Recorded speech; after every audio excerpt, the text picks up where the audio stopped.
Malala ang tama mo. Halika't ibabalik ka na namin sa kabundukan. Hindi pa tapos ang aking gawain rito. Di ka namin iiwan dito. Oras ko na, kaibigan. Ikaw nang bahala kay Salome. Iwan niyo na ako. Ligtas niyo na ang sarili ninyo. Kumain na kayo. May natagpuan kaming dalawa na bangkay. Sino? Hindi nila matiyak kung sino dahil sunog na sunog ang kanilang mga katawan. At natagpuan namin ito.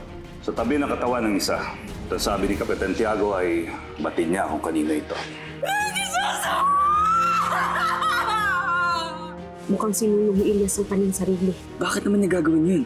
Marahil ay para iligaw ang mga otoridad. Ibig sabihin, hindi pa natatagpuan si Ibarra? Tanggapin niyo na rin na maaaring ituring na patay si Crisostomo Ibarra. Kami ay lubos na nakikiramay. Kayong pumatay sa aking nobyo. Tinirago na ka na para kayong pangwala kayong puso! Huminahon ka. Sabihin ninyo, ang kinalaman niyo sa pagkasira ng buhay ni Crisostomo. Magsalita kayo! May katawan ng babae dito! Ngayon sabihin niyo sa akin kung sino ba ang tunay na erehe at filibustero.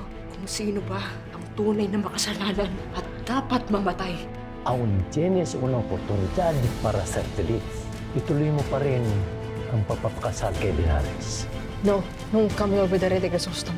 Hindi ako magpapakasal lalong-lalo na sa Alfonso Linares na yan.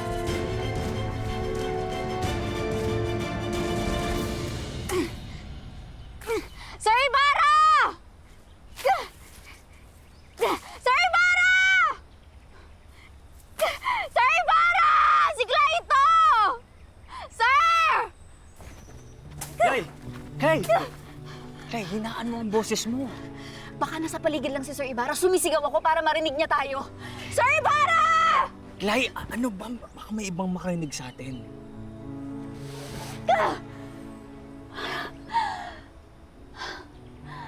Gusto ko nang mawala. Gusto ko magwala! Clay! Clay, ano ba? Clay, narinig mo ang sinabi ni Lucia, hindi ba? Naniniwala kang wala na siya? Ayokong maniwala. Ngunit ano ang maaaring nating gawin na hindi rin tayo mapahamak? Nais ko rin matunton ang aking kaibigan. Ngunit hindi pa ngayon. Toy, kailan? Nauubusan na tayo ng oras, Fidel! Clay, saan ka pupunta? Hahanapin ko si Ibarra. Sandali. Hindi tayo maaaring pumunta doon. Sasamahan kita. Kailangan natin na pakahanap ng armas. Sandalit, kukuha muna ako. Diyan ka lang.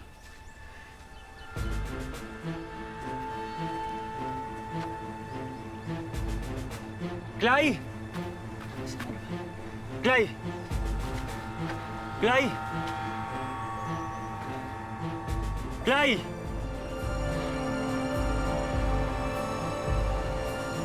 Saan naman yun?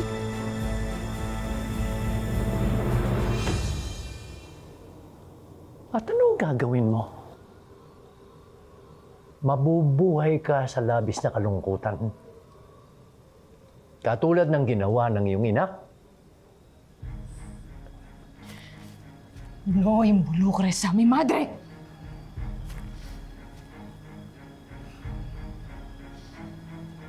Huwag mo akong didiktahan. At wala kang karapatan na panghimasukan pa ang buhay ko. Walang karapatan. Samantalang ako ang iyong ama. Soy tu padre! Ama? Hindi kita kinikilalang ama.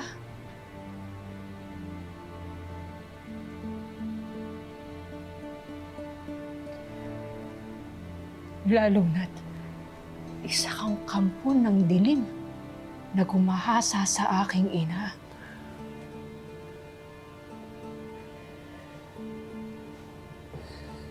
Lalo na't sa pagkabuo ko pa lamang sa sinapupunan.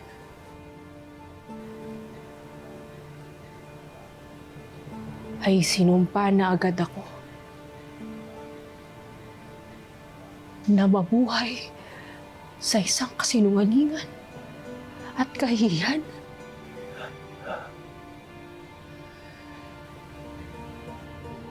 Pinalaki para mabuhay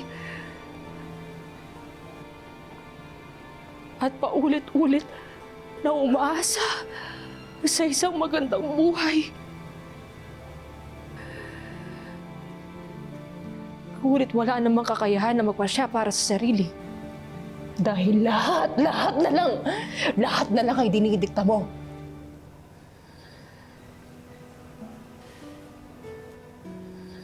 Hindi ako magpapakasal sa lalaking nais mo.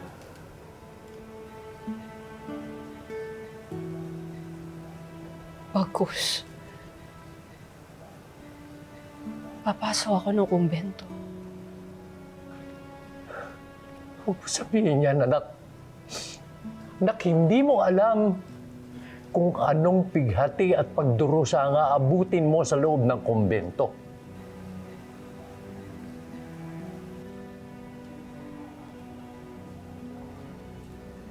Buo na ang aking pasya, Padre. Kumbento? O kamatayan?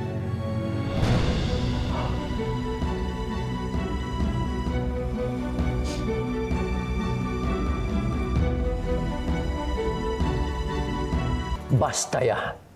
No me hagas esta broma. Hindi ho ako nagbibiro, Padre.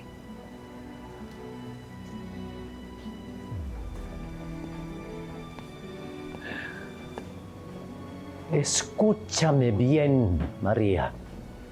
Hindi kita mapapangalagaan sa loob ng kumbento. Lalo na sa isang katulad mo. Mas magdudusa ka lang at maghihirap sa loob kaysa kung mag-aasawa ka. No merezco ser feliz.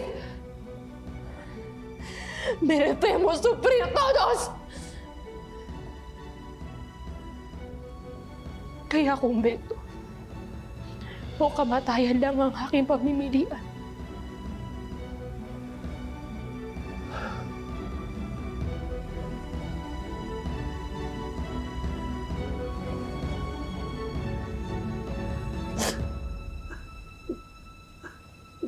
Maria,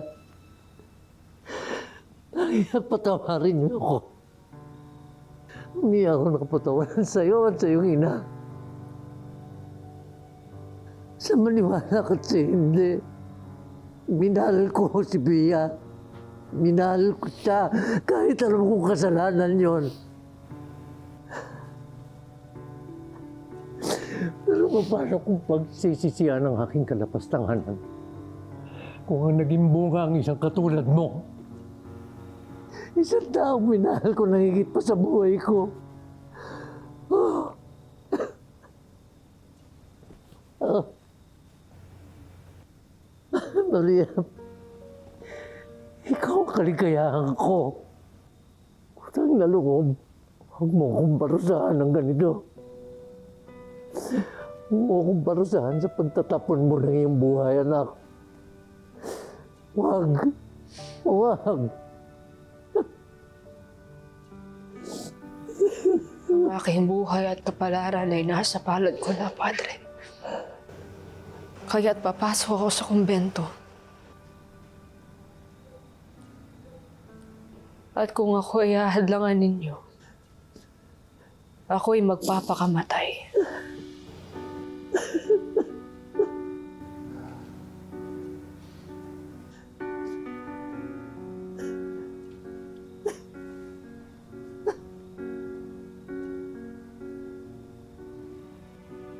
Se acabó nuestra conversación.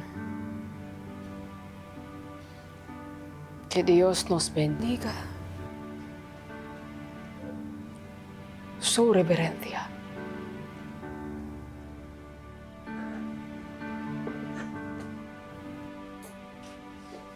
Clarita, nagkausap na ba kayo ng ninong mo? Mula Maynila ay dumiretso agad siya rito.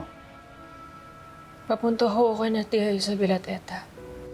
Magpapatulong ho ako na mag-ayos ng gamit. Uwi na ba tayo ng Maynila? Uuwi na ako sa kumbento.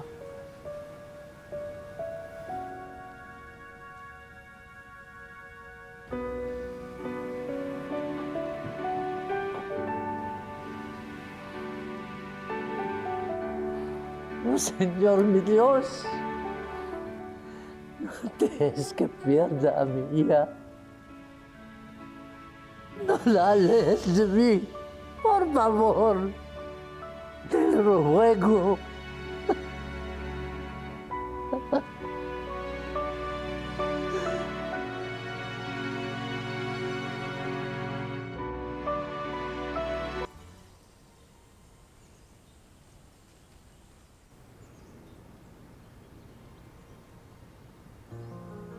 Clarita, kailangan ba bukas na bukas ay uuwi ka na doon sa kumbento sa Maynila?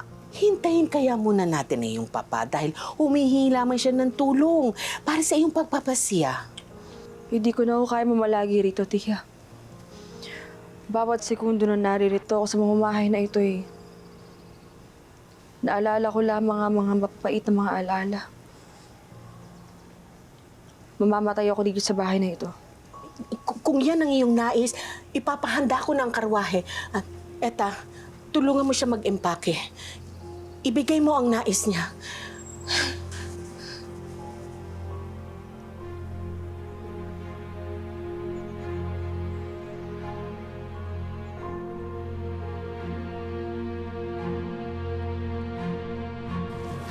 Sir Ibarra! Sir Ibarra! Sir Ibarra!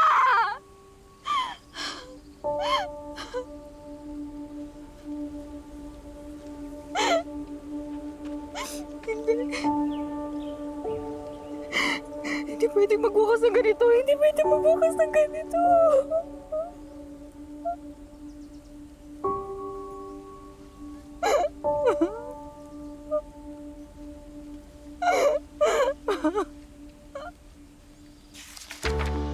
Ikaw si Crisostomo Ibarra?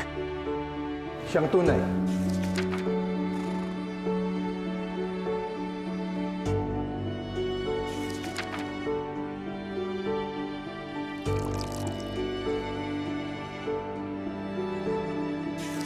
Hopyang di mabili, may amag sa tabi.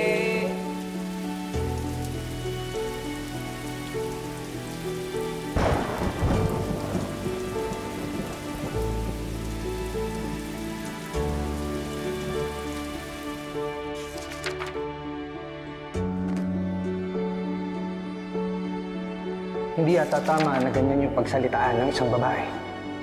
Lalo na't pinapahayag niya lamang ang kanyang mga saloobin. At dahil ikaw naman ay kaibigan ko na, wala akong ibang hangarin kundi ang kaligtasan at kapakanan mo. Bakit ngayon ay tila nagbago na ang iyong posisyon sa buhay? Dahil ayokong mapahamak ka. Ayokong mamatay ka.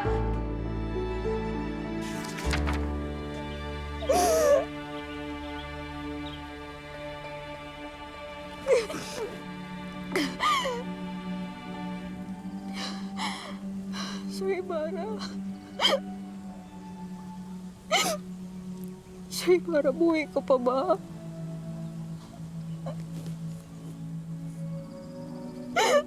Kung buhay ka, magparamdam ka naman. Magparamdam ka, please.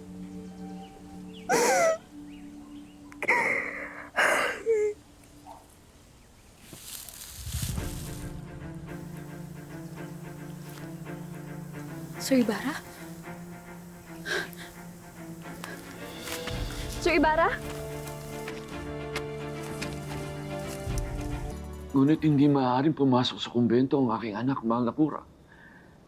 Hindi sa maaaring maging madre. Dahil hindi na kami muling magkikita. Kausapin niya siya. Baka kayo makapagpabago ng kanyang isip. Kahit ang kanyang ninong ay hindi na rin niya kinakausap. Hindi na siya nakikinig sa kanyang inaama? Hindi ko makakaya na mawalay sa akin ang aking anak. Anak. Kapitan Tiago, batid niyo naman na mainit ang dugo sa akin ni Maria. Tila maraming bagay siyang kinakagalit ngayon. Marahil kinakailangan niya muling mapalapit sa Diyos. Kapitan Tiago, matanong ko lamang, Sandali, Cora. Sumasang-ayon kayo? Ngunit bakit hindi? Kung yun ang kanyang pagpapasya. Marahil ang kumbento ang maging kaligtasan niya at mapalayo siya sa mga masasama at muling mapalapit sa Panginoon. Santa Maria, wala na ba akong maaasahang tulong rito, Cora? Tila yata gusto niyo rin magdusa ang aking anak at mawalay sa mga nagmamahal sa kanya. Mahal ko ang pobresitang si Maria. Kung ganon, bakit niyo hahayaang mangyari ito sa kanya? At bakit tila yata bigla niya kayong kinamumihaan at tila sinisisi pa? Maaari ka nang umalis, Kapitan Tiago. Por favor.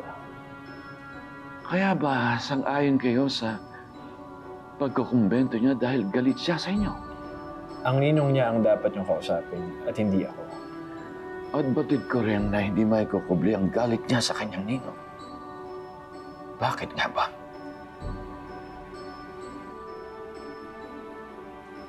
Ano ang nalalaman ninyo? Sir Ibarra?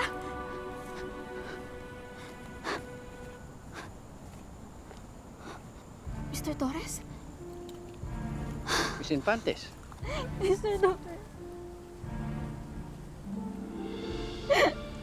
Mr. Torres, nasan ba talaga si Ibarra? Sabihin mo sa akin, buhay pa ba siya? Babalik pa siya, di ba? Ang alam ko, babalik pa siya kasi may sequel pa eh. Yung El Fili, di ba? Kaya hindi pa siya pwedeng mamatay, di ba? Isa lamang akong mensahero ng katotohanan, Kapitan Tiago. At yun lamang. Anong katotohanan? Wala akong maintindihan.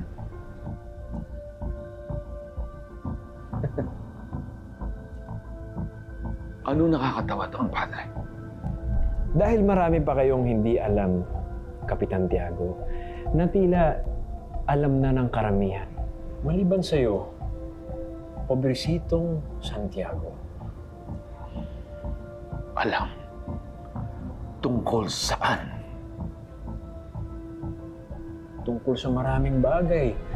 Tungkol sa ikinagagalit ng iyong tinuturing na anak. Na tungkol sa kanyang yumaong ina. Ano kinalaman ng aking asawa dito? Ni Pia? Wala ba talaga kayong naririnig ng mga bulong-bulungan? Wala ka bang nabasa? Ano ba pinagsasabi niyo, Cora? Maraming salamat, Panginoon. At binigyan niya ako ng kakayahan na magbigay ng liwanag sa Kapitan Tiago, matagal ka na nilang ginagawang tanga. Matagal ka nang naiiputan sa ulo. At eto ka ngayon, walang kamuwang-muwang. Padre, bakit hindi niyo sambitin ang tungkol sa aking mag-ina? Kapitan Tiago, hindi ikaw ang tunay na ama ni Maria.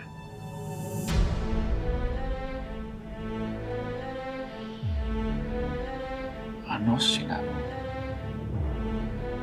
Ang iyong kumpadre, si Padre Damaso. Siya ang tunay na ama.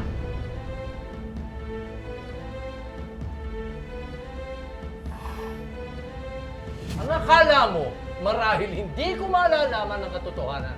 Santiago, alam mo ba kung ano ang kaparusahan sa pagsisinungaling? Ito, Papa, na siyang dapat na nagpapasya para sa akin.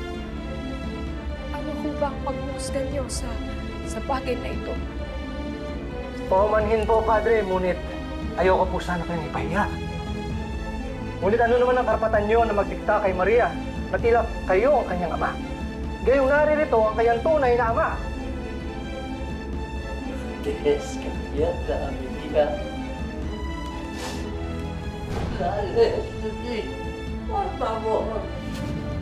Ang iyong kumpadre, si Padre Damaso. siya ang tunay na ama.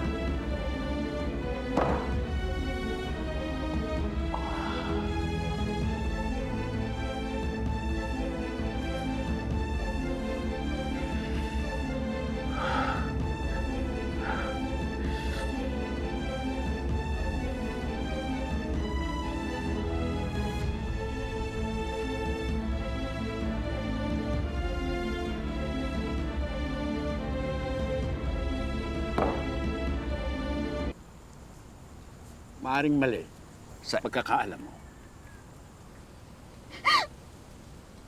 So, patay na talaga siya? Pinaasa mo ako noon sa simbahan. Sinabi mo sa akin na babago ko na yung kwento. Ano to? Ano nangyayari? Ang mga sandaling yon, pinaasa mo rin ako.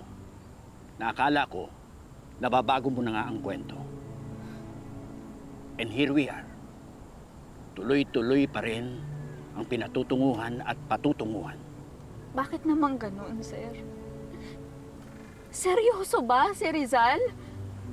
Kung nabasa mo ang Noli, dapat alam mo yun. Isa-isa niyang pinatay ang mga karakter. Halos wala siyang tinira.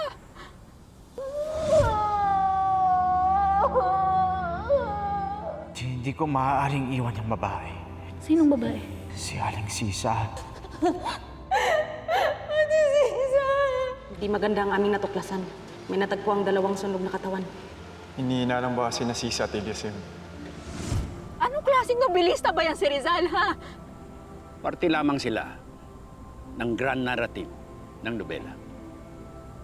Hindi sila parte lang. At mga tao-tauhan, mga totoong tao sila. May sarili silang buhay. May damdamin.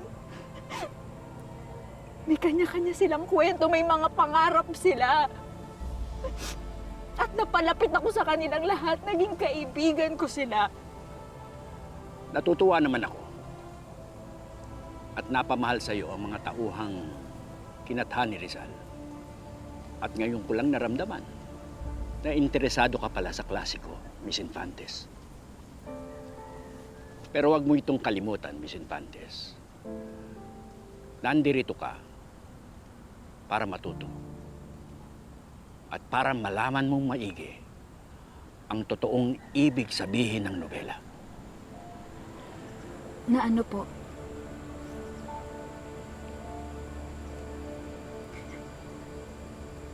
Na mamamatay din ang mga mahal ko sa buhay.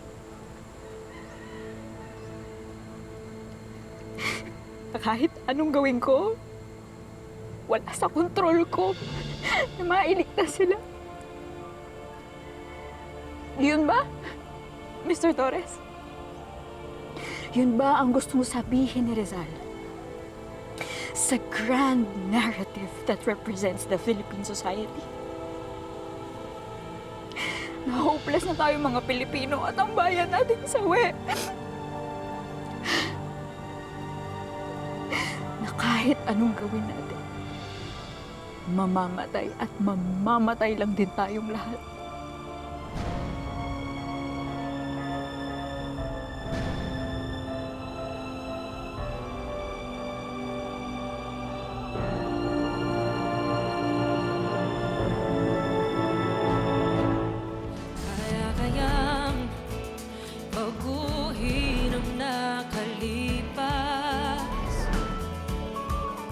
Maiiba kaya ang mangyayari bukas